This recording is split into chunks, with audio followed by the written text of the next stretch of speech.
Robert Hayes adjusted his tie in the rearview mirror, the scar above his left eyebrow catching the afternoon light.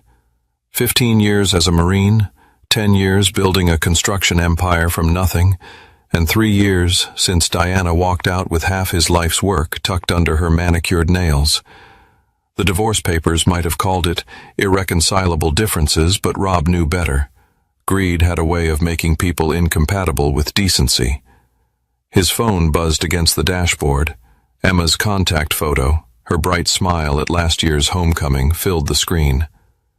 "Dad, you're still coming tonight, right?" His daughter's voice carried that nervous edge she developed since the divorce.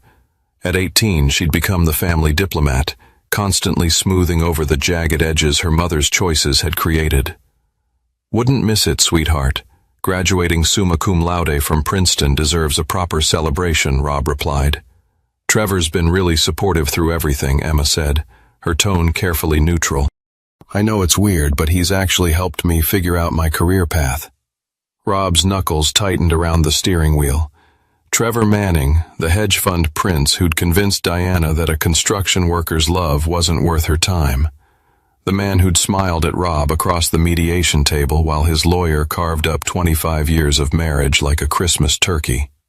"I'm sure he has," Rob said evenly. "I'll see you tonight." He ended the call and stared at the construction site across the street. His crew was finishing the foundation pour on what would become Manning Financial's new headquarters. The irony wasn't lost on him. Trevor had unknowingly hired Rob's company for the project through a shell corporation. Sometimes the best revenge required patience and proximity. His youngest son, Luke, appeared at the passenger door, backpack slung over his shoulder. At 16, Luke had inherited Rob's build and his mother's sharp intelligence. A dangerous combination in a teenager who'd watched his family implode. "Mom called," Luke said, climbing into the truck. "She wants me to come early tonight to help set up." He made air quotes, his voice bitter. Translation: "She wants me there to make sure you don't cause a scene." Rob pulled away from the curb, navigating the afternoon traffic with practiced ease. "What kind of scene am I supposed to cause?" Rob asked.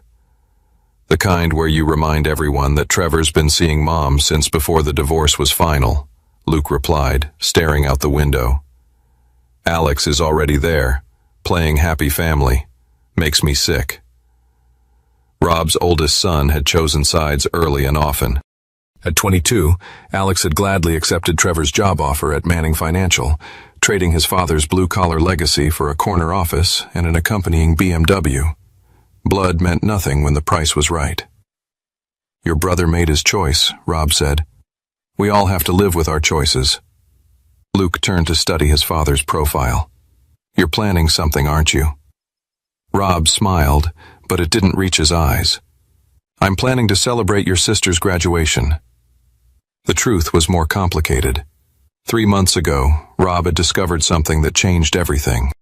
A private investigator's report sat locked in his office safe. Photos, bank records, and communication logs that painted a picture Diana and Trevor would kill to keep hidden. They weren't just having an affair. They'd been systematically planning Rob's destruction since before their relationship went public. The evidence showed wire transfers, forged documents, and a conspiracy that went back 2 years. They'd been playing a long game, positioning themselves to take everything Rob had built while destroying his reputation in the process. The graduation party wasn't just a celebration. It was supposed to be Rob's funeral. But Rob Hayes hadn't survived Fallujah and built a construction empire by being predictable. If Diana and Trevor wanted to play games, he'd show them what real strategy looked like. "Dad," Luke's voice cut through his thoughts. "Yeah, whatever you're planning, I'm in." Rob glanced at his son, seeing himself reflected in those determined eyes. Luke was the only one who'd refused Trevor's bribes and Diana's manipulation. The only one who remembered that loyalty wasn't a transaction. "Just follow my lead tonight," Rob said, "and trust me."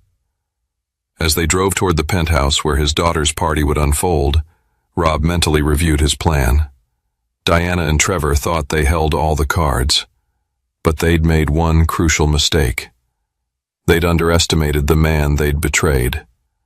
By tomorrow morning, their perfect world would be nothing but rubble, and Rob would be standing in the aftermath, holding the hammer. The Meridian Tower pierced the Manhattan skyline like a glass and steel middle finger pointed at heaven. Rob had built the foundation for this building 8 years ago, back when Diana still pretended to love him and Trevor was just another trust fund baby playing with Daddy's money. Now Trevor owned the penthouse on the 47th floor, and Diana had traded her wedding ring for a key to the elevator. Rob parked his Ford F-150 between a Maserati and a Tesla. The truck's battle scars stood out among the pristine luxury vehicles. Luke whistled low as they approached the building's marble entrance. "Place screams, 'Screw you, money,'" Luke muttered. "Language," Rob said automatically, though he agreed. The lobby was all gold fixtures and imported marble, designed to make visitors feel small and unwelcome. The kind of ostentatious display that screamed insecurity to anyone who'd earned their wealth through actual work. The doorman, a thin man with dead eyes and a practiced smile, looked them up and down with barely concealed disdain. "May I help you?" "Robert Hayes," Rob said. "My daughter's graduation party."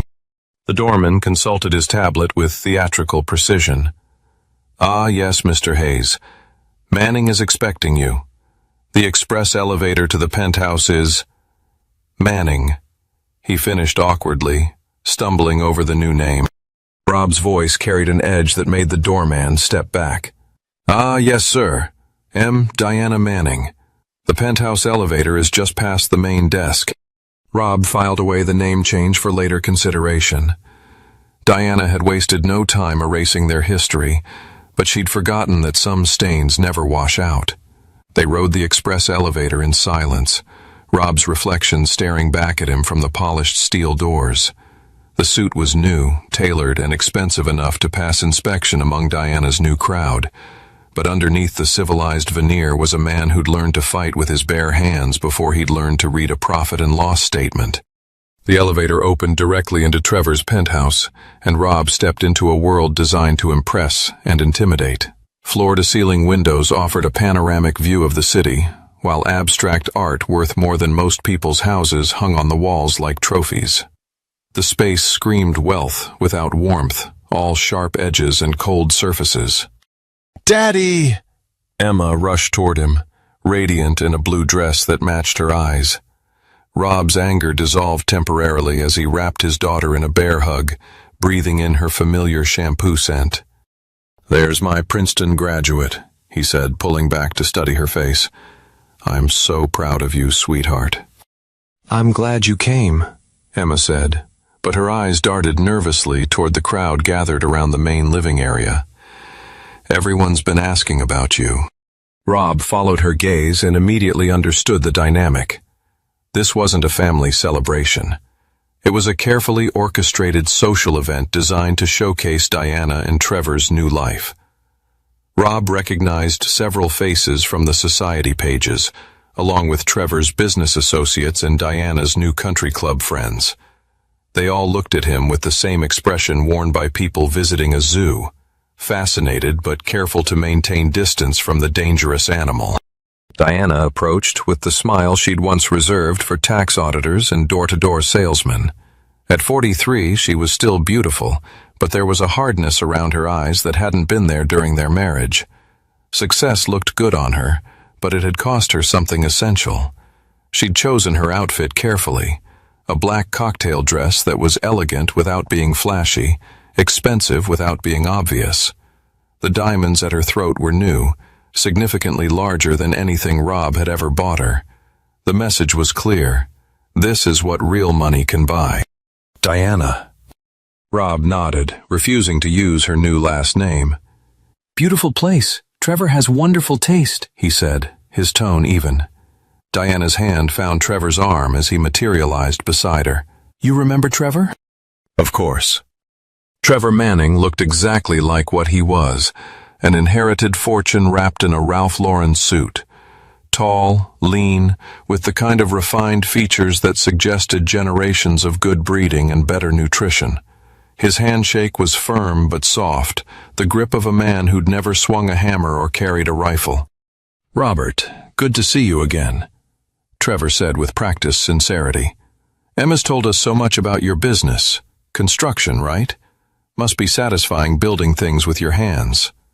The condescension was subtle but unmistakable, the verbal equivalent of patting a dog on the head. Rob smiled and squeezed Trevor's hand just hard enough to make his point. "Very satisfying," Rob said. "Especially the demolition part." Trevor's smile flickered as he withdrew his hand, and Rob caught the brief flash of concern in his eyes. "Good, let him wonder." "Where's Alex?" Rob asked, scanning the crowd. "He's networking," Diana said with obvious pride. "Trevor's been introducing him to some very important people. Alex has such a bright future ahead of him." Rob spotted his oldest son across the room, laughing at something a gray-haired man in an expensive suit had said. Alex had inherited Diana's social instincts and Trevor's sense of entitlement, a dangerous combination that had transformed Rob's son into a stranger. "And Luke?" Trevor asked, his tone suggesting he'd suddenly remembered the younger son existed. "Right here," Luke said, appearing at Rob's shoulder with a plate of hors d'oeuvres. "Great party, really feels like family." The sarcasm was thick enough to cut with a knife, but Trevor either missed it or chose to ignore it. Diana shot Luke a warning look that he returned with a smile that was all teeth and no warmth. "Well," Diana said, her hostess mask slipping back into place, "we should let you two mingle. Emma's been dying to show off her father to everyone." As Diana and Trevor drifted away, Luke moved closer to Rob. "This whole thing feels like a setup," he whispered. "They're all watching you like you're about to explode." Rob had noticed it too. The careful positioning, the way conversations paused when he passed, the security camera he'd spotted disguised as a smoke detector. Someone was expecting trouble, and they wanted it documented. "Just smile and be polite," Rob murmured back. "Let them think they know what's coming." But as Rob worked a room, shaking hands and making small talk, his mind was cataloging details. The layout of the penthouse, the location of exits, the faces of Trevor's security team masquerading as waitstaff. Diana and Trevor had planned this evening carefully, but they'd made a crucial error in assuming Rob would play by their rules. The trap was obvious now. Rob wasn't about to step into it blindly. They wanted him to lose his temper, to make a scene that would justify whatever they had planned next. The hidden cameras would capture his outburst, providing evidence for restraining orders, custody challenges, or whatever legal maneuver they'd orchestrated. But Rob Hayes had learned patience in places where impatience meant danger, or worse. If Diana and Trevor wanted a show, he'd give them one they'd never forget, just not the one they were expecting. The party reached its peak as the sun set over Manhattan, casting long shadows across Trevor's penthouse. Rob had played his part perfectly, the proud father, the gracious ex-husband, the blue-collar worker impressed by his ex-wife's new success. He'd complimented Trevor's art collection, laughed at the appropriate jokes, and endured patronizing questions about his construction business with good humor. But beneath the surface, his mind worked like a tactical computer, processing every detail and filing it away for later use. The security team's rotation schedule, the timing of the elevator's arrivals, the way Diana's new friends clustered around her like protective sheep, sensing a predator without understanding the danger. Emma found him standing near the floor-to-ceiling windows, gazing out at the city lights beginning to twinkle below. "Penny for your thoughts," she said, slipping her arm through his. "Just admiring the view," Rob replied. "You can see everything from up here. Every building, every street, every secret." Emma studied his profile with concern. "Dad, are you okay? You seem different tonight." "Different how?" "Quieter, like you're waiting for something." Rob turned to look at his daughter. She was beautiful and brilliant and kind, everything good about both her parents without the flaws that had destroyed their marriage. In a few hours her world was going to change forever, and she didn't deserve to be caught in the fallout. "Emma," he said carefully, I need you to know that everything I do because I love you and Luke. Sometimes protecting the people you love means making hard choices. Dad, you're scaring me. What are you talking about? Before Rob could answer, Alex appeared at Emma's side. His oldest son looked every inch the young executive in his tailored suit and silk tie, but there was something in his eyes that Rob had never seen before, guilt mixed with defiance. Dad, Alex said, his voice carefully neutral. Mom wants to do the toast soon. She's looking for you. Rob studied his son's face, reading the micro-expressions that betrayed his anxiety. Alex knew something. The question was, how much and how long had he known it? I'll be right there, Rob said. Alex hesitated, then leaned closer. Dad, maybe you should consider leaving early tonight, before things get complicated. The warning was subtle, but unmistakable. Rob felt something cold settle in his stomach as the pieces clicked into place. He knew the storm was about to break. Alex wasn't just complicit. He was actively involved in whatever Diana and Trevor had planned. Complicated how? Rob asked. Alex glanced around nervously. Just trust me, okay? Leave now. And everyone walks away happy. Emma looked between her father and brother, confusion and growing alarm written across her face. What's going on? Why are you two talking like something bad is about to happen? Nothing's going to happen to you, Rob said, his voice carrying an edge that made Alex step back. I promise you that. Before Alex could respond, the lights dimmed and Diana's voice carried across the room calling for attention.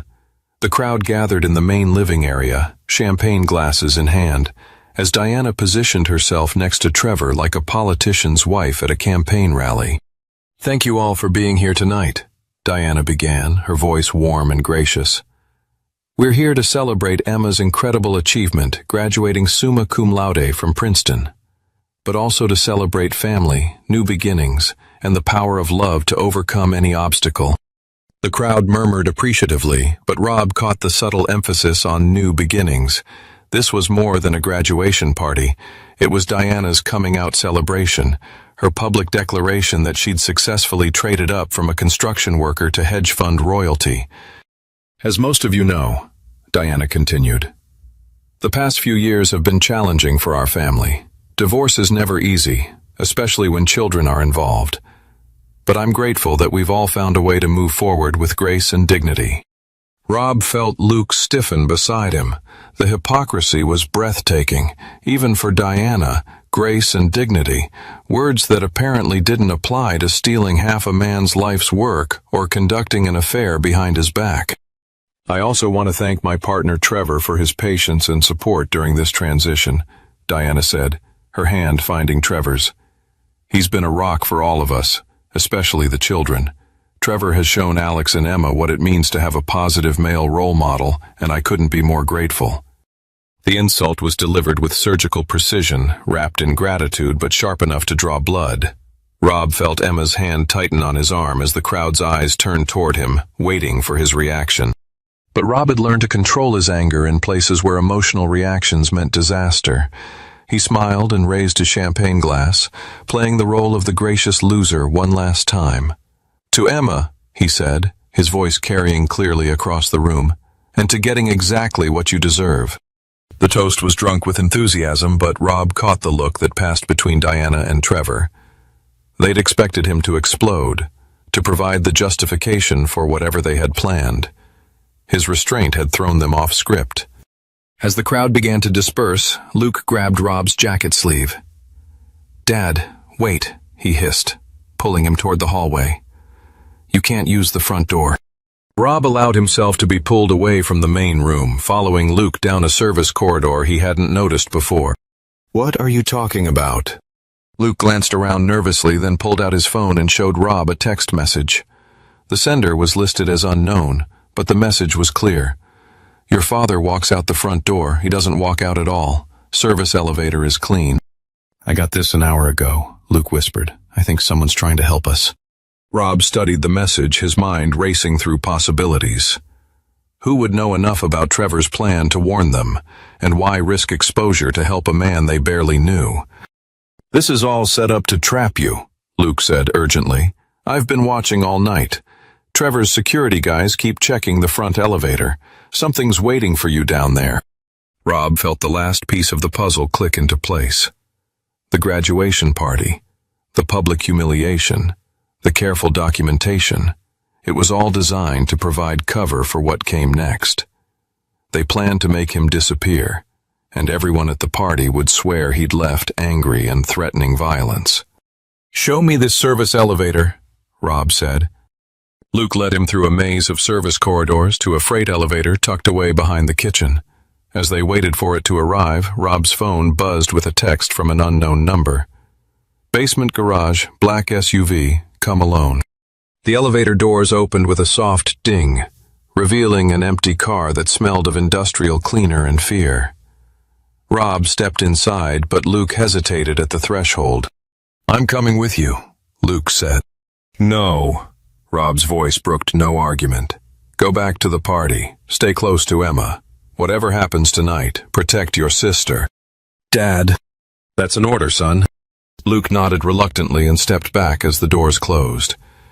As the elevator descended toward whatever waited in the basement, Rob allowed himself a moment of savage satisfaction.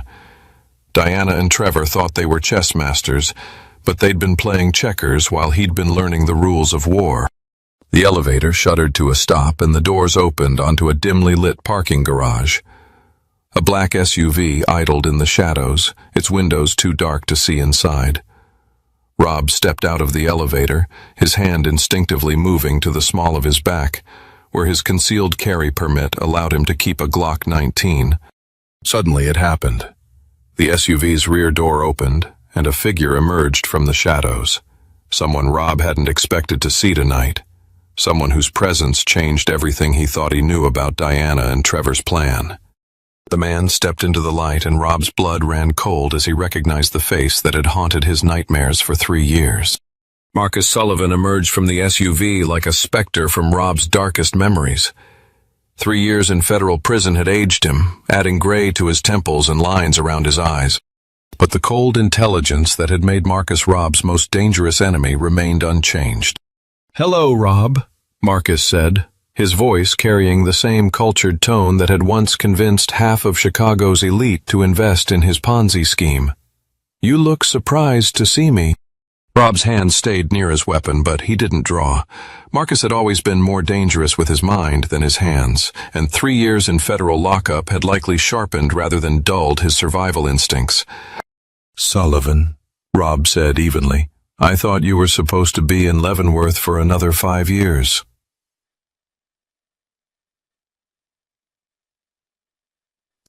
"Good behavior and an excellent lawyer," Marcus replied with a smile that didn't reach his eyes. "Plus some very generous character witnesses who testified to my rehabilitation. Amazing how money can buy redemption, isn't it?" The pieces began falling into place in Rob's mind. Marcus Sullivan, the financial advisor who tried to steal Rob's company pension fund 12 years ago. The man Rob had personally destroyed when he discovered the scheme, sending him to prison and ruining his reputation. Now Marcus was free and somehow connected to Diana and Trevor's plan. "You sent the warning to Luke," Rob said. "Guilty as charged, though I prefer to think of it as professional courtesy between former adversaries."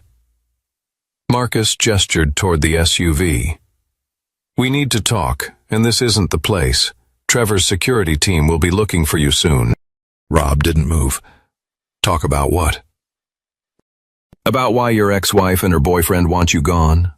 About the real reason they're hosting this little celebration tonight. And about why I'm the only thing standing between you and a very creative accident." A sound echoed from the stairwell, footsteps, multiple sets moving with military precision. Marcus's expression tightened. "Decide now, Rob. Trust me or trust them, but choose quickly, because in about 30 seconds this conversation becomes academic." Rob weighed his options in the space of a heartbeat.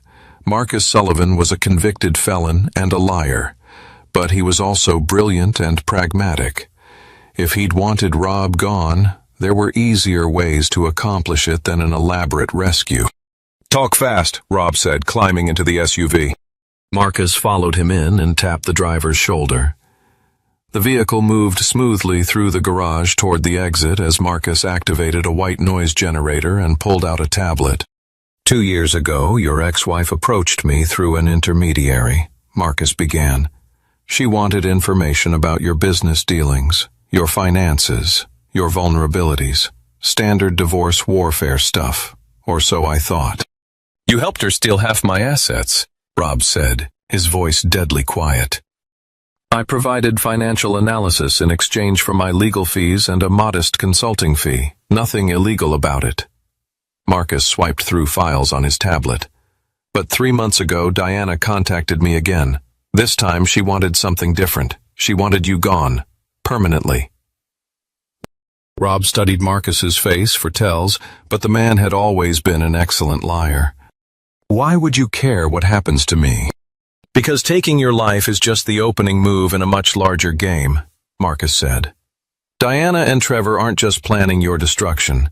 They're planning to take over your construction company, liquidate your assets, and disappear with approximately $47 million in pension funds that you've been managing for your workers." The number hit Rob like a physical blow. The pension fund was sacred money that belonged to the men and women who'd bled and sweated to build his company. It was their security, their retirement, their children's futures. "That's impossible," Rob said. "The fund is protected by federal regulations and independent oversight." Marcus smiled grimly.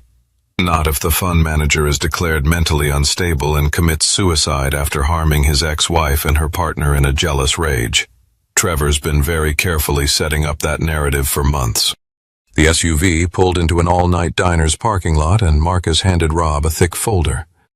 "Police reports showing your escalating behavior, witness statements from Diana's friends about your threats, medical records showing your deteriorating mental state following the divorce. It's all fake, but it's very convincing, painfully convincing." Rob flipped through the documents, his anger building with each fabricated piece of evidence.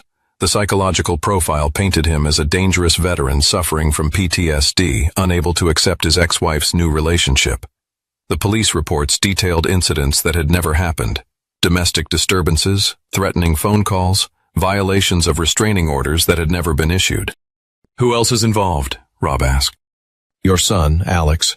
Obviously, he's been feeding them information about your business operations and personal habits. Trevor's security team, former military contractors who specialize in making problems disappear. And at least 3 judges who owe Trevor favors." The betrayal cut deeper than any physical wound. Alex, his firstborn, the son he taught to throw a football and drive a stick shift, had sold him out for a corner office and a company car. "Why tell me this?" Rob asked. "What's your angle?" Marcus leaned back in his seat, his expression thoughtful. "Revenge is a dish best served cold, as they say. Diana and Trevor destroyed my life when they convinced those investors to press charges against me. Now they're using my playbook to destroy you. And frankly, I find that insulting. Plus, if they succeed in stealing that pension fund, it triggers a federal investigation that will eventually trace back to my consulting work. I'd rather not spend my golden years in a federal penitentiary." Rob closed the folder and studied Marcus's face. The man was still a snake, but he was a snake with a reason to keep Rob alive. In the current circumstances, that made him more trustworthy than Rob's own family. "What do you propose?" Rob asked. Marcus smiled, and for a moment Rob glimpsed the predatory intelligence that had made him so dangerous. "Simple. We turned their own plan against them. Diana and Trevor want you to disappear tonight? Fine, let's give them exactly what they want." "Explain." "You're supposed to die in that penthouse, probably in some kind of struggle where you kill Diana and Trevor before turning the gun on yourself. Very tragic, very convincing, very final. But what if Robert Hayes dies tonight and someone else walks away?" Rob felt a chill run down his spine. "You're talking about faking my death. I'm talking about becoming a ghost. Trevor's plan requires your body to disappear, which means he's already arranged for cleanup and disposal. We use his own resources against him. Let him think he succeeded, and then we systematically destroy everything he's built. The audacity of it was breathtaking. Fake his own death, let Diana and Trevor believe they'd won, and then destroy them from the shadows. It's brilliant, brutal, and completely insane. My children, Rob said. Emma and Luke will think I'm dead. Marcus nodded grimly. Yes, but consider the alternative. They'll definitely think you're dead if you're actually dead. This way you can protect them from a distance and eventually reveal the truth. Rob stared out the window at the diner's neon sign, weighing his options. Every instinct told him to go back to that penthouse and settle this the direct way, with his bare hands and a complete disregard for consequences. But Marcus was right about one thing. Trevor's plan was too sophisticated for a frontal assault. How long would I have to stay dead?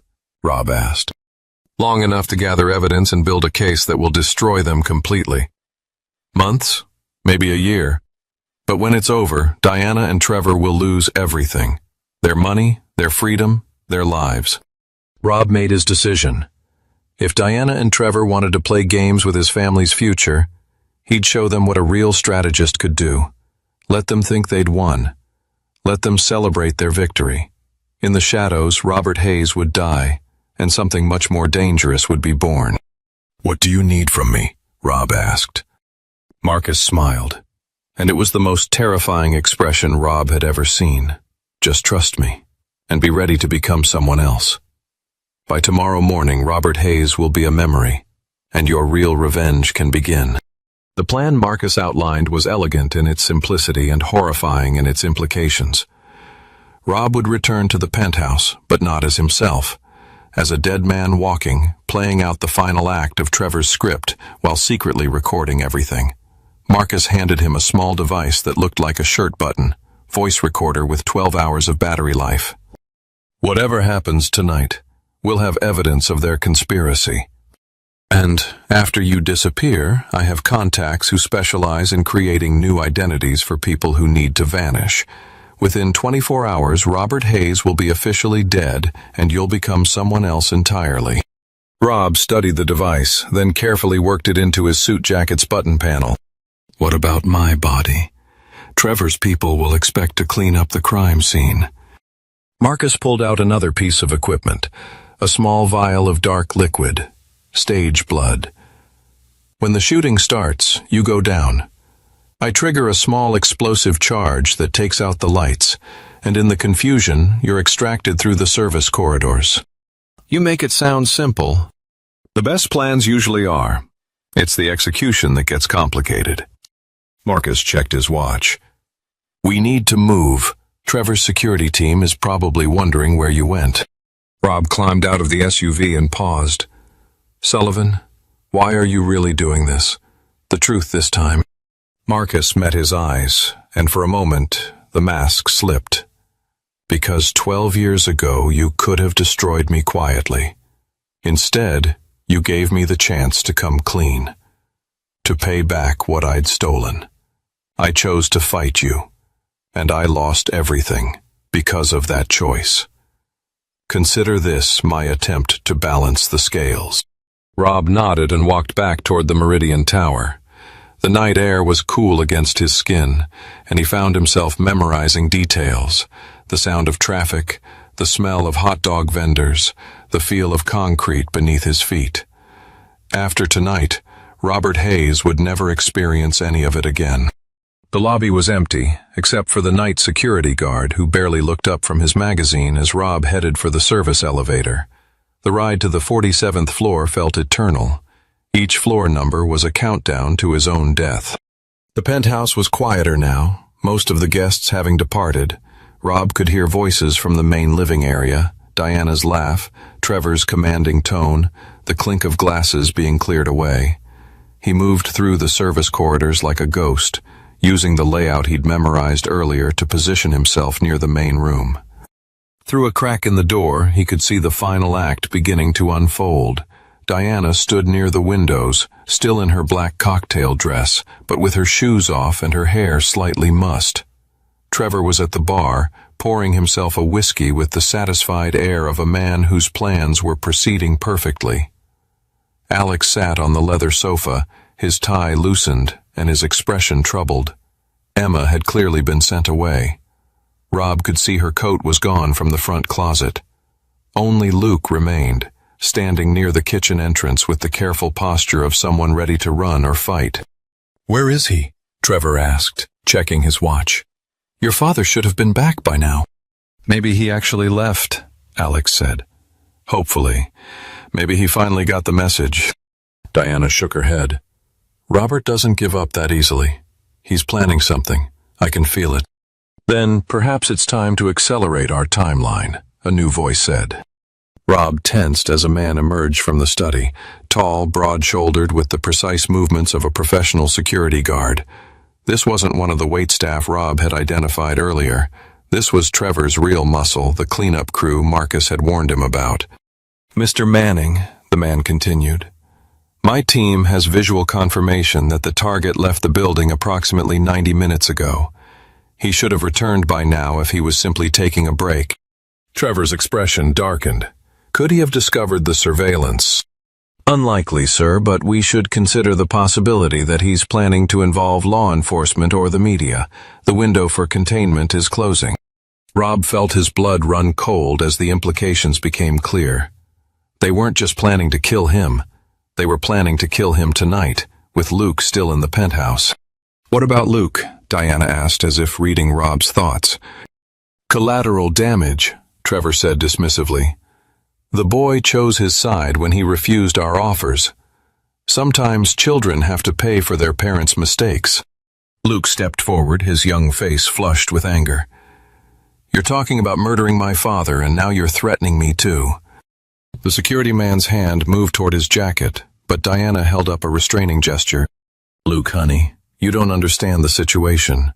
Your father is dangerous. He's been making threats, acting erratically. We're trying to protect everyone by killing him." Luke's voice cracked with emotion. "Mom, how can you even think about this?" "Because your father won't let go," Diana said, her voice hardening.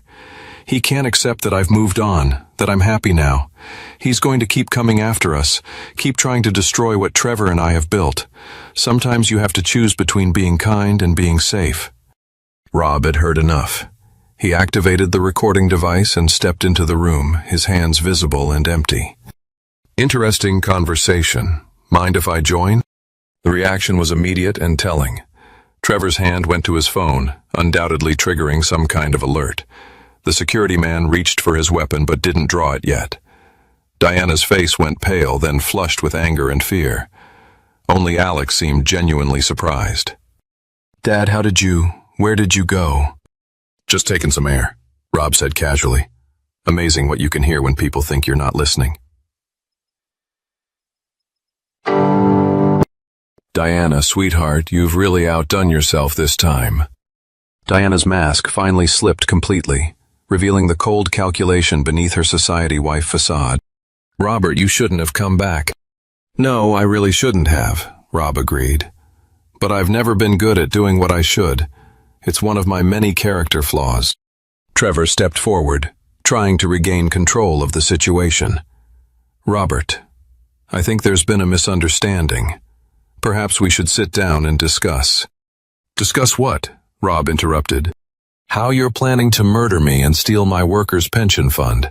Or should we start with how you've been sleeping with my wife since before our divorce was final?" The security man tensed, but Rob held up a hand.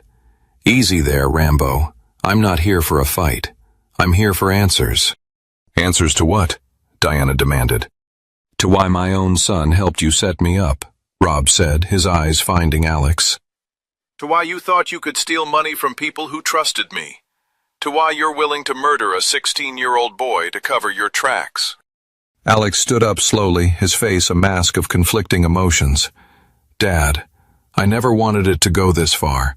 They said it was just about the divorce settlement, about making sure Mom got what she deserved." "And what exactly did your mother deserve, son?" "Everything," Alex said quietly. "She gave you the best years of her life, and you gave her a construction worker's salary and a blue-collar life. She deserved better." Rob felt something break inside his chest. Not as hard, but something deeper and more fundamental. The last connection to the son he'd raised. The final thread of hope that Alex might still be saved. "I see," Rob said. "And the pension fund. Do my workers deserve to lose their retirement because your mother wanted a better class of friends?" Alex couldn't meet his eyes. Trevor said there were ways to protect the workers, to make sure they didn't get hurt. Trevor lies for a living, son. It's how he makes his money. The room fell silent except for the distant hum of the city below. Rob could feel the tension building, like atmospheric pressure before a storm. Everyone was waiting for the violence to begin, for the script to play out as Trevor had written it. But Rob had a different ending in mind. "You know what the real tragedy is here?" Rob said, his voice carrying the weight of absolute certainty. "You're all going to lose. Not because I'm going to stop you, though I am, but because you're too stupid to realize you're already caught." Trevor's composure finally cracked. "What are you talking about?" Rob smiled, and it was the expression of a man who'd already won. "Marcus Sullivan says hello." The name hit the room like a grenade, and Rob watched as comprehension dawned on their faces. Diana went white. Trevor's hand shook as he reached for his phone. The security man drew his weapon, but it was already too late. The lights went out, plunging the penthouse into darkness. In the chaos that followed, shouts, gunshots, the sound of breaking glass, Robert Hayes died as planned. But something much more dangerous was about to be born. The explosion wasn't large, just enough to blow out the penthouse's main electrical panel and plunge the 47th floor into chaos. In the darkness that followed, Rob felt Marcus's hands grab his shoulders, pulling him through the service corridor as gunshots echoed behind them. "Move, move, move," Marcus hissed, guiding Rob through the maze of service passages with the precision of someone who'd studied the building's blueprints. Behind them, Trevor's voice cut through the darkness. "Find him! Check every room, every closet. He doesn't leave this building alive." They reached the freight elevator just as emergency lighting kicked in, casting everything in an eerie red glow. Marcus jabbed the button repeatedly, then pulled out a small device and began working on the elevator's control panel. "How long?" Rob asked, checking the recorder to make sure it was still functioning. 2 minutes, Marcus replied, his fingers flying over the device's interface. "My people are in position in the garage, but we need to get down there before Trevor's security locks down the building." The elevator arrived with a soft ding that sounded deafening in the silence. They stepped inside, and Marcus immediately activated an override that sent them plummeting toward the basement levels. "The blood worked?" Rob asked, looking down at the dark stains across his shirt and jacket. "You should see yourself," Marcus said grimly. "Very convincing death scene. Trevor's people will find enough DNA evidence to confirm your presence, but not enough to question the story. And Luke? Safe. My people extracted him during the confusion. As far as anyone knows, he ran during the gunfight and escaped before the security team could stop him." Rob felt some of the tension leave his shoulders. Whatever happened next, his youngest son was alive and protected. Emma was already away from the penthouse, probably at her college apartment, blissfully unaware that her world had just imploded. The elevator shuddered to a stop in a sub-basement Rob hadn't known existed. Marcus led him through a series of service tunnels that connected to the adjacent building, where a van waited with its engine running. "From here, you disappear," Marcus said as they climbed into the van. "New identity, new life, new everything. You'll be briefed on your cover story during the drive." As the van pulled away from the Meridian Tower, Rob caught a glimpse of flashing lights in his side mirror. Police cars, ambulances, fire trucks, all responding to reports of shots fired in the penthouse. By dawn, the story would be all over the news. Construction executive Robert Hayes had snapped, attacked his ex-wife and her boyfriend, and disappeared into the night. "How long before they declare me dead?" Rob asked. 48 to 72 hours, Marcus replied. "Trevor will want the investigation wrapped up quickly before anyone starts asking inconvenient questions. He'll provide evidence of your deteriorating mental state and your threats against Diana. The police will conclude you died fleeing the scene, probably jumped from a bridge or something equally dramatic. The van turned onto the highway, heading north out of the city. Rob stared out the window at the lights of Manhattan fading behind them, knowing he might never see them again. Robert Hayes, husband, father, businessman, was officially dead. What emerged from his ashes would be something entirely different. "Tell me about my new identity," Rob said. Marcus handed him a manila envelope. "Michael Crawford, age 45, recently retired from the military.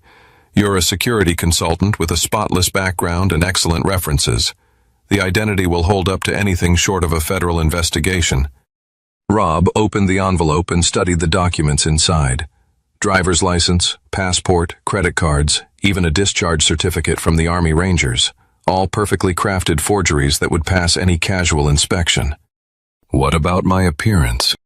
"Hair dye, colored contacts, subtle facial prosthetics to change your bone structure. Nothing dramatic, just enough to ensure facial recognition software won't flag you. My people are very good at making people disappear." The van pulled into a warehouse complex outside the city, where a medical team was waiting. Over the next 6 hours, Rob underwent a transformation that was both physical and psychological. His dark hair became salt and pepper gray. His brown eyes became blue. Temporary dental work changed the shape of his jawline. When it was finished, Rob looked in the mirror and saw a stranger staring back at him. Michael Crawford was similar enough to Robert Hayes to pass for a relative, but different enough to avoid recognition. Even his own children would need a second look to identify him. "The transformation is temporary," the makeup artist explained. "The prosthetics will need to be replaced every few weeks, and the hair color will fade over time, but it should be sufficient for your immediate needs." Marcus appeared at Rob's shoulder, also transformed.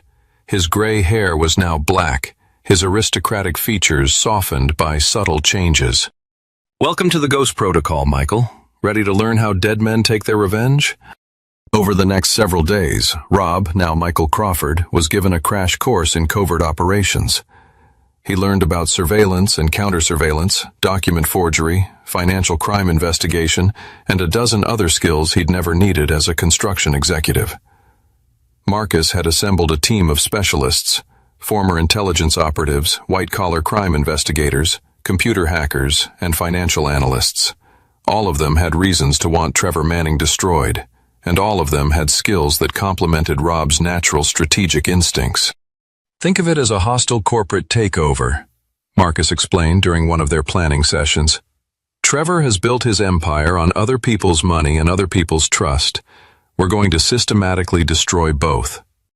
The first target was Alex. Rob's oldest son had returned to work at Manning Financial as if nothing had happened, but his colleagues were already whispering about his father's disappearance. The psychological pressure of believing he'd contributed to his father's death was beginning to show. "He's drinking more," reported Sarah Shan, a financial analyst Marcus had placed inside Manning Financial 6 months earlier. "Missing meetings, making mistakes. Trevor's starting to see him as a liability rather than an asset." "Good," Rob said, studying surveillance photos of his son leaving his apartment building. "Alex chose his side. Now he gets to live with the consequences." The second target was Diana. Rob's ex-wife had played the grieving spouse perfectly in her police interviews, but she'd made one crucial mistake. She'd celebrated too soon. Luxury purchases, expensive vacations, a new wardrobe that cost more than most people's annual salary. The widow's benefits from Rob's life insurance would cover some of it, but not the level of spending she'd begun. "She's accessing the pension fund," Marcus reported. "Small amounts routed through shell companies, but it's definitely happening. Trevor's moving faster than we anticipated." The third target was Trevor himself. Manning Financial looked solid from the outside, but Marcus's investigation had revealed dangerous cracks in the foundation. Trevor had been using client funds to cover his own losses for years, moving money between accounts like a shell game to avoid detection. "He's a more sophisticated version of what I used to be," Marcus admitted. "But sophistication only works if you're smarter than everyone else in the room. Trevor's not as smart as he thinks he is." Rob studied the evidence Marcus had compiled: bank records, client statements, regulatory filings that didn't quite add up. It was a house of cards held together by Trevor's reputation and his client's trust. All it would take was the right pressure in the right place, and everything would collapse. "How long?" Rob asked. 3 months, maybe 4. We need to be careful. If we move too fast, Trevor might cut his losses and disappear. We want him trapped when the house comes down. Rob nodded, but privately he had a different timeline in mind. 3 months was too long. His children were out there believing their father was dead, grieving for a man who was actually planning their tormentor's destruction. Emma would graduate from Princeton in 6 weeks. Luke would finish his junior year of high school in 8. He wanted to be alive again when his children needed him most. "What about accelerating the timeline?" Rob asked. Marcus studied his expression and smiled grimly. "I was hoping you'd say that. Patience is a virtue, but revenge is an art form, and art should have an element of surprise." They spread the surveillance photos across the table. Diana at her country club, Alex at his office, Trevor at his downtown headquarters. 3 people who thought they'd won, who believed their victory was complete and permanent. They were about to learn that some ghosts don't rest quietly. 6 weeks after Robert Hayes died, Michael Crawford sat in a coffee shop across from Manning Financial's headquarters, watching his oldest son through high-powered binoculars. Alex looked terrible, thin, pale, jumping at shadows. The guilt was eating him alive, just as Rob had hoped it would. "He's been popping pills," Sarah Chin reported through Rob's earpiece. "Anxiety medication, sleeping pills, probably some recreational stuff too." Trevor's noticed. Word is he's planning to cut Alex loose before he becomes a liability. Rob adjusted his focus, studying Alex's face as his son emerged from the building. There was a haunted quality to his expression, the look of a man who'd sold his soul and was beginning to understand the price. "Any word from Emma or Luke?" "Emma's been calling Alex every few days, worried about his drinking. Luke refuses to speak to him at all. Your younger son has essentially disowned his brother." Rob felt a complex mix of pride and sorrow. Luke had chosen loyalty over comfort, righteousness over opportunity. Emma, meanwhile, was trying to hold her shattered family together through pure force of will. "Time to accelerate Phase 2, Rob said, closing the binoculars. Phase 2 was Marcus's masterpiece, a carefully orchestrated campaign to destroy Trevor's reputation and business simultaneously. It began with anonymous tips to regulatory agencies about irregularities in Manning Financial's client accounts. Small discrepancies at first, just enough to trigger audits and investigations. While regulatory pressure built from one direction, Rob began applying personal pressure from another. As Michael Crawford, he'd established himself as a freelance security consultant specializing in corporate espionage. His first client was Elena Vasquez, one of Trevor's former partners who'd been forced out of the hedge fund business after Trevor had systematically destroyed her reputation. "I want evidence," Elena told him during their meeting at an upscale restaurant. "Proof that Trevor Manning is the lying, thieving scoundrel I know him to be. Money is no object." Rob smiled with Michael Crawford's face. "Evidence is my specialty, Miss Vasquez. Give me 2 weeks." What he gave her was better than evidence. He gave her Trevor's complete client list, detailed financial records, and documented proof of the shell game Trevor had been playing with investor funds. Elena took the information straight to the SEC, the FBI, and 3 major financial news outlets. The story broke on a Tuesday morning. Manhattan hedge fund under federal investigation for fraud. By noon, Manning Financial's phones were ringing constantly as panicked investors demanded explanations. By evening, Trevor had hired the city's most expensive crisis management firm. "He's hemorrhaging clients," Marcus reported from his position inside the financial district. 12 major investors pulled their money today, and more are threatening to follow. The firm lost about 60% of its assets under management in less than 8 hours. Rob watched the chaos unfold from his hotel room, feeling a deep satisfaction he hadn't experienced since the divorce proceedings began. Trevor was finally learning what it felt like to have his life's work threatened by forces beyond his control. But the real stroke of genius came from an unexpected source. Luke, Rob's youngest son, had been busy during the week since his father's supposed death. Using skills he'd picked up from watching Rob manage the construction company, Luke had quietly documented every expense Diana charged to the pension fund, every luxury purchase she'd made with money that belonged to Rob's workers. The evidence arrived at Rob's hotel via encrypted email, sent from an anonymous account Luke created. Photos of Diana's new jewelry, receipts for expensive vacations, bank statements showing transfers from pension accounts to personal spending accounts, everything Rob needed to destroy his ex-wife completely. "Smart kid," Marcus observed, reviewing the evidence. "He's been collecting this for weeks, just waiting for the right moment to use it." "He's my son," Rob said, proudly. "He understands that some betrayals can't be forgiven." The pension fund evidence went to the Department of Labor, the FBI, and Rob's former employees simultaneously. Within hours, federal agents were knocking on Diana's door with search warrants and subpoenas. The local news picked up the story by evening. Widow of missing construction executive charged with pension fund theft. Diana's carefully crafted image as the grieving ex-wife crumbled under the weight of evidence Luke had provided. Rob watched Diana's perp walk on the evening news, seeing his ex-wife led away in handcuffs while reporters shouted questions about the stolen pension money. Her black cocktail dress had been replaced by orange jail scrubs, her diamond jewelry by metal handcuffs. "One down," Rob murmured to himself. Alex was next. Rob's oldest son had been gradually isolating himself as the pressure mounted, drinking heavily and making increasingly erratic decisions at work. When federal investigators began examining Manning Financial's employment records, they discovered that Alex Hayes had been receiving payments that far exceeded his qualifications or contributions to the firm. The payments looked like bribes, which in essence they were. Trevor had been paying Alex for information about his father's business operations, but the financial trail made it appear that Alex was receiving kickbacks for steering pension fund investments toward Manning Financial. "He's not guilty of what they think he's guilty of," Marcus observed as they watched Alex being led away by federal agents. "But he's guilty of enough to make the charges stick." Rob felt no sympathy for his oldest son. Alex had chosen greed over loyalty, comfort over family. Now he would learn that choices had consequences, and some consequences lasted a lifetime.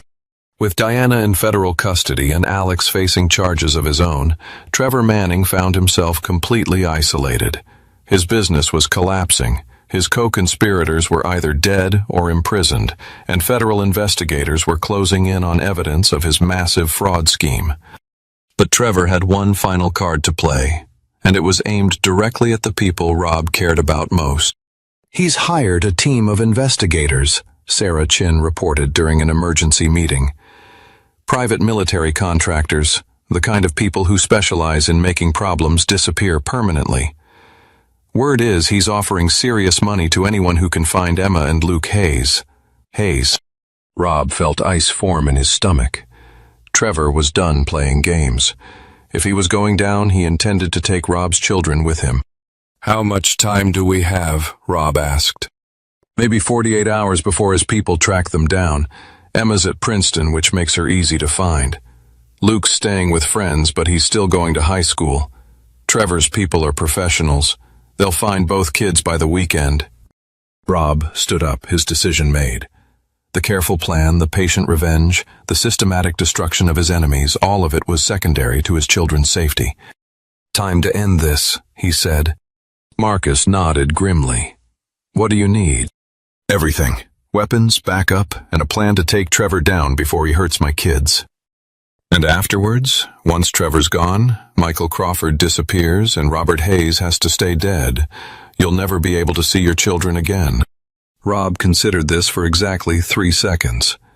"Then I'll have to end it in a way that allows Robert Hayes to come back from the dead." Marcus smiled, and it was the expression of a man who'd been waiting his entire life to plan the perfect crime. Now you're thinking like a ghost.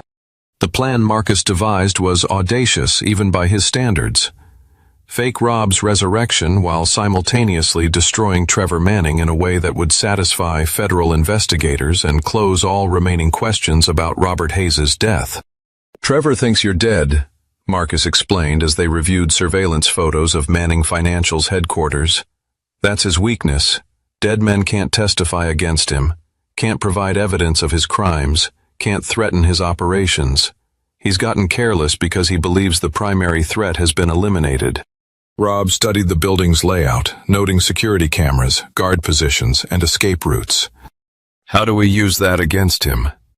"Simple. We let him see a ghost." The setup required precise timing and Marcus's extensive network of criminal contacts. First, they needed to stage a scenario where Trevor would confess to Robert Hayes' supposed murder while believing he was speaking to someone who couldn't repeat the conversation. The opportunity came when Trevor's lawyers arranged a meeting with a potential witness, someone claiming to have information about Robert Hayes' final days. The witness was actually one of Marcus's associates, equipped with hidden recording devices and the acting skills to convince Trevor he was speaking with a fellow criminal. "Hayes contacted me the night he died," the fake witness told Trevor during their recorded conversation. "Said he was going to expose everything, bring down everyone involved in the pension fund scheme." Sounded desperate, paranoid, like a man who knew his time was running out. Trevor's response was everything they'd hoped for. Robert Hayes was a problem that needed to be solved permanently. Some men won't listen to reason, won't accept when they've lost. Hayes was one of those men. The world is better off without him. "You killed him yourself," the fake witness prompted. "I had him killed," Trevor corrected, his voice carrying the satisfaction of a man confessing his greatest achievement. "Made it look like he fled the scene after attacking his ex-wife. The police never even questioned the narrative. Why would they? It fit perfectly with his psychological profile." The recording was damning, but it wasn't enough by itself. They needed physical evidence, witnesses, and a crime scene that would convince federal investigators Trevor had indeed murdered Robert Hayes. That's where the resurrection came in. "We're going to stage your return from the dead," Marcus explained, "complete with witnesses, physical evidence, and a confrontation that ends with Trevor confessing to your murder on camera." The location was perfect, the penthouse where Rob had supposedly died. Trevor still owned the building, still controlled access to the 47th floor. He'd kept the crime scene exactly as it was the night of the shooting, partly for legal reasons, and partly because he enjoyed the trophy. Marcus's team infiltrated the building through the same service corridors they'd used for Rob's escape. They planted cameras throughout the penthouse, positioned backup operatives in adjacent buildings, and prepared multiple escape routes in case the plan went sideways. The bait was simple, an anonymous message to Trevor claiming that Robert Hayes was alive and planning to expose everything. The message included photos of Robert Hayes taken from a distance, showing a man who looked exactly like the supposedly dead construction executive. Trevor's response was immediate and predictable. He arrived at the penthouse with a 3-man security team, armed and ready to finish what he'd started 6 weeks earlier. Rob was waiting for him in the main living room, standing exactly where he'd stood the night he died. He'd removed the prosthetics and colored contacts, allowing his natural appearance to show through. In the dim lighting, he looked exactly like Robert Hayes returned from the grave. "Hello, Trevor," Rob said as Trevor's security team swept the penthouse. Trevor went white, then red, then white again. His hand shook as he reached for his weapon, but his security team had already drawn theirs. "You're dead," Trevor whispered. "I watched you die." There was blood, DNA evidence, Rob corrected. There was theatrical blood and planted evidence. Amazing what you can accomplish when you know what people are looking for. Trevor's mind was clearly racing, trying to process the implications of Rob's survival. If you're alive, then everything, the investigation, the charges against Diana and Alex, all based on evidence you helped create. Fraud, theft, conspiracy to commit murder. The federal case against you is ironclad, Trevor. The only question is whether you're going to spend the rest of your life in prison or face the death penalty. Unless, Rob smiled. Unless nothing. You're finished, Trevor. Your business is destroyed, your co-conspirators are in custody, and you're about to be arrested for my murder. Trevor's security team looked confused, unsure whether they should be protecting their employer from a dead man or arresting a supposedly dead man for being alive. In their hesitation, Rob saw his opportunity. "You want to know how I survived?" Rob asked. "How I managed to fake my own death and frame you for murder at the same time?" "Tell me," Trevor demanded. Rob began explaining Marcus's plan, describing each step of the elaborate deception while hidden cameras recorded every word. Trevor listened with growing horror as he realized how completely he'd been outmaneuvered. "You turned my own plan against me," Trevor said finally. "You turned your arrogance against you," Rob corrected. "You thought you were playing chess with a construction worker. You never realized you were playing against a Marine who'd spent 15 years learning how to kill people smarter than you." The federal agents arrived exactly on schedule, just as Rob finished his explanation. They burst through the penthouse doors with overwhelming force, shouting commands and pointing weapons at everyone in the room. In the chaos that followed, Trevor made a critical mistake. He tried to shoot Rob, screaming about ghosts and dead men and elaborate conspiracies that made him sound completely insane. The agents took him down hard, and the struggle provided perfect cover for Marcus's team to extract Rob through the service corridors. Within minutes, Robert Hayes was officially alive again, while Trevor Manning was under arrest for attempted murder, conspiracy, fraud, and a dozen other charges that would keep him in federal prison for the rest of his life. The news media went wild with the story. Dead construction executive returns to expose murder plot. Rob gave a carefully scripted interview, explaining how he'd gone into hiding after discovering the conspiracy against him, how he'd gathered evidence while letting his enemies believe they'd succeeded in killing him. The narrative was compelling, believable, and completely false, but it gave federal prosecutors everything they needed to close their cases against Diana, Alex, and Trevor. More importantly, it allowed Robert Hayes to return to his children as a hero rather than a victim. Emma was waiting for him at the airport when he flew back to New York, tears streaming down her face as she ran into his arms. Luke was more reserved, but Rob could see the relief in his son's eyes, the knowledge that his father had survived, that the family wasn't completely destroyed. "I thought I'd lost you forever," Emma whispered against his chest. "You never lost me," Rob replied. "I was always watching, always protecting you. I just had to do it from the shadows for a while." "And Alex?" Luke asked quietly. Rob's expression hardened. "Your brother made his choice. Actions have consequences, and some consequences last a lifetime. Alex would spend the next decade in federal prison, his promising career destroyed by his own greed and betrayal. Diana would serve 25 years for pension fund theft and conspiracy. Trevor would never see freedom again. But Rob had his surviving children back, his business intact, and his enemies completely destroyed. Sometimes the best revenge wasn't served cold. Sometimes it was served with a resurrection that reminded everyone that some men were too stubborn to stay dead.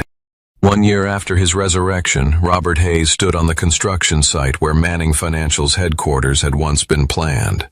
The building had never been completed. Federal seizure orders had frozen the project when Trevor's empire collapsed. Now Rob's company was tearing down the unfinished structure, preparing the ground for something better. "Dad." Emma's voice came from behind him. She'd driven up from Princeton for the weekend. Her graduate school applications spread across the passenger seat of her car. "The workers want to know if you're ready for the ceremonial first swing." Rob turned to see his daughter approaching. No longer the sheltered teenager who'd graduated from Princeton a year ago. The events of the past year had aged her, but they'd also strengthened her. She carried herself with the confidence of someone who'd survived betrayal and emerged stronger. "Where's Luke?" Rob asked, checking his watch. "Running late as usual. Something about a final exam he couldn't reschedule." Emma smiled, the expression lighting up her face. He's been pushing himself pretty hard since he got early admission to MIT. Luke had thrown himself into his studies with the intensity of someone trying to prove something, to himself, to his father, to the world. His early admission to MIT's engineering program was just the beginning of what Rob suspected would be a remarkable career. "Any word from your brother?" Rob asked, though he already knew the answer. Emma's expression darkened. "He writes sometimes." Letters from federal prison aren't exactly cheerful reading material. Alex's letters had started arriving 3 months ago, rambling apologies mixed with self-justification and requests for money for the prison commissary. Rob had read the first one, then instructed his secretary to return all subsequent letters unopened. Some bridges once burned could never be rebuilt. "He made his choice," Rob said firmly. "We all have to live with our choices." The demolition crew was assembled and waiting, hard hats in place and equipment positioned for maximum symbolic impact. Rob had invited the media to witness the destruction of Trevor's legacy, the literal burying of the corruption that had nearly destroyed his family. Marcus Sullivan appeared at Rob's elbow, looking every inch the reformed criminal in his expensive suit and wire-rimmed glasses.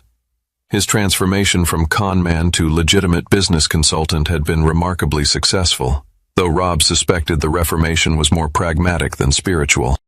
"The prosecutor's office called," Marcus reported quietly. "Trevor's appeal was denied. He'll die in federal prison just like we planned. And Diana, denied parole again.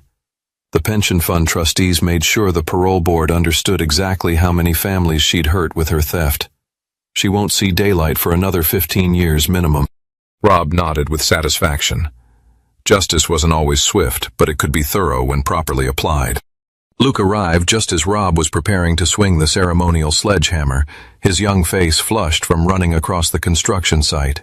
At 17, he'd grown 3 inches and gained 30 pounds of muscle, transforming from a skinny teenager into a young man who looked disturbingly like Rob at the same age. "Sorry I'm late," Luke panted. "Chemistry final ran long." "How did it go?" "Acid. MIT, here I come." Luke grinned. Then his expression grew more serious. "Dad, before you swing that hammer, I want you to know that what you did last year, the way you protected us, I understand now why you had to disappear for a while." Rob felt something tight in his chest loosen slightly. Luke's anger about the deception had been slow to fade, but understanding had gradually replaced resentment. "I hated lying to you," Rob said, "but keeping you safe was more important than keeping you informed." "I know, and I'm proud of you for it." Emma stepped forward and took Rob's other arm. "We both are. Trevor and Mom and Alex thought they could destroy our family, but they just made us stronger." Rob looked at his surviving children, Emma with her brilliant mind and fierce loyalty, Luke with his determination and moral clarity, and felt something he hadn't experienced in years, complete satisfaction. He raised the sledgehammer and brought it down on the symbolic first wall, the impact reverberating through the construction site like a gunshot. The assembled workers cheered as heavy machinery moved in to continue the demolition, tearing down the monument to Trevor's arrogance, piece by piece. "What are you going to build here?" a reporter called out. Rob considered the question as he watched Trevor's dream crumble into rubble. "Affordable housing," he said finally. "Places where working families can live with dignity. The kind of project Trevor Manning would have hated." The irony was perfect. Trevor's final humiliation would be watching his luxury development become homes for the very people he'd spent his life looking down on. Even from his federal prison cell, he'd be able to see the lights of families who'd moved in where his penthouse was supposed to stand.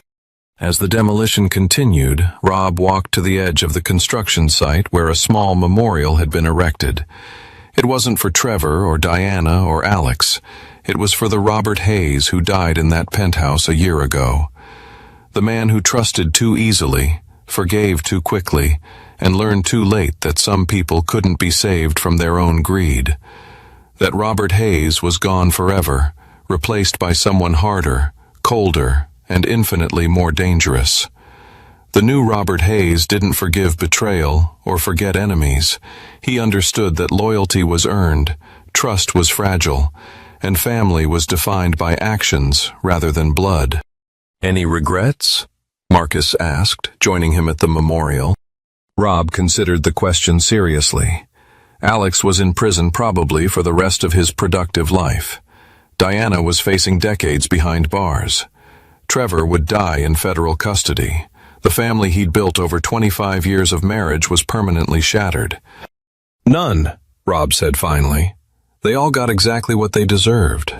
Marcus smiled, the expression of a man who'd found his perfect partner in revenge. "What's next?"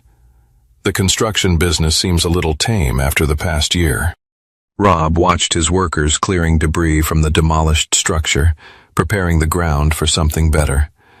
"I'm thinking about expanding. There are a lot of people out there who need protection from predators like Trevor. Maybe it's time to start a different kind of construction company." "Building what?" Rob's smile was cold as winter wind. "Justice. One foundation at a time." As the sun set over Manhattan, Robert Hayes stood among the ruins of his enemy's ambitions and planned his next project. Some men built with concrete and steel, others built with fear and respect. The smart ones built with both. The construction business was about to get a lot more interesting.